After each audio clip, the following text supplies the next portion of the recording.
Annyeonghaseyo fans, welcome back to my channel. Today we are going to talk about the very famous Chinese drama Negotiator episode 3 in Hindi Explained. So let's get started. In episode 3 हम देखते हैं जायफे से, क्या तुमने देखा नहीं मेरी गाड़ी आ रही थी? तो टोंगवी को हॉस्पिटल की सीन याद आ गई। क्यों ना तुम अच्छी सी चाइनीज सीख लेते, या फिर मैं ही तुमसे सीखूं इलेक्ट्रिक बटन किसी पे पॉइंट करने की। तो जायफे को भी याद आ गई इसे, ओ तुम ही हो वो लड़की, माफ़ी मांगो। नहीं मांगूंगा, आज मैं बहुत ही अकेला फील कर रहा हूँ। क्यों ना तुम दोनों मुझे कंपनी दे दो। कंपनी देने के नाम पे दोनों ने उसको हील फेंक के मारी। क्या तुम दोनों पागल हो? पागल तो तुम हो। दोनों ऐसे पैदल ही चले गए। जायफे बार में उदास बैठा तो उसके दोस्त ने समझाया, अपने फादर के बिजनेस को अच्छे से संभालो, उनकी गेन को जीतो, दिन अपने प्रोजेक्ट के बारे में बताना।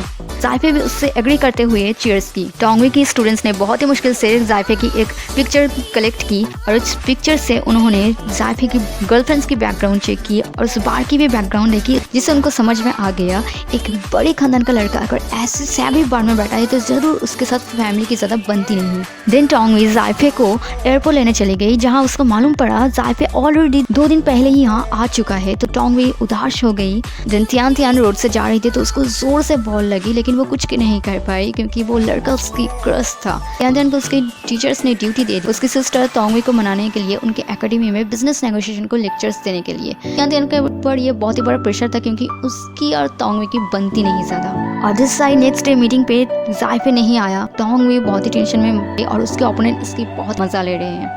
टोंगवी घर लौटते ही तियान एटीट्यूड के साथ उससे फेवर मांगने आई, तो टोंगवी भी उसको एटीट्यूड के साथ रिफ्यूज कर दी। नेक्स्ट डे टोंगवी के ओपोनेंट इनडायरेक्टली उसकी ब्रेन वॉश करते हुए, ये जायफे तुम्हें बहुत ही ज़्यादा घुमा रहा है, क्यों ना तुम उसकी केस मुझे हैंड ओवर कर दो, मैं उसे अच्छा मजा चखाऊंगा। टोंगवी से, कल तक अगर मैं जायफे को अंडर कंट्रोल नहीं कर पाई तो ये प्रोजेक्ट तुम्हारी। अब टोंगवी के ऊपर बहुत ही बड़ी प्रेशर थी।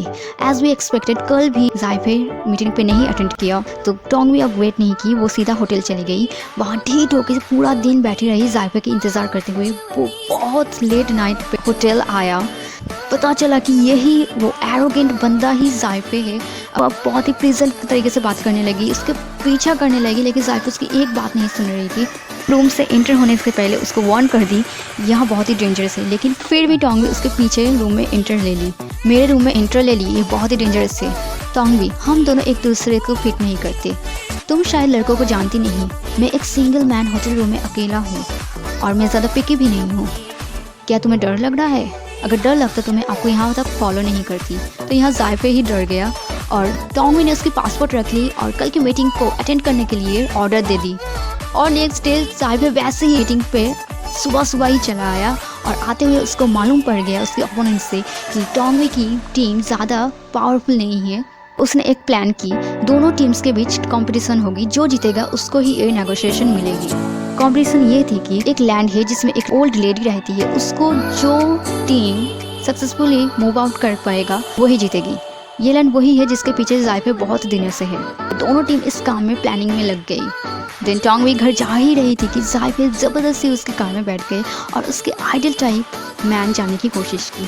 तो टोंगवी ज़रा भी उसे घास नहीं डाली, तो जायफे को ये काफ़ी इंटरेस्टिंग लगी और कहा शी इज़ द वन, बिल्कुल मेरी टाइप। और स्टोरी को यहीं पे एंड करते हैं। बहुत ही मज़ा आने वाला है guys, so you just have to make sure to keep watching without miss any updates. I will update you with my videos as soon as possible. Till then have a good day, take care and bye bye.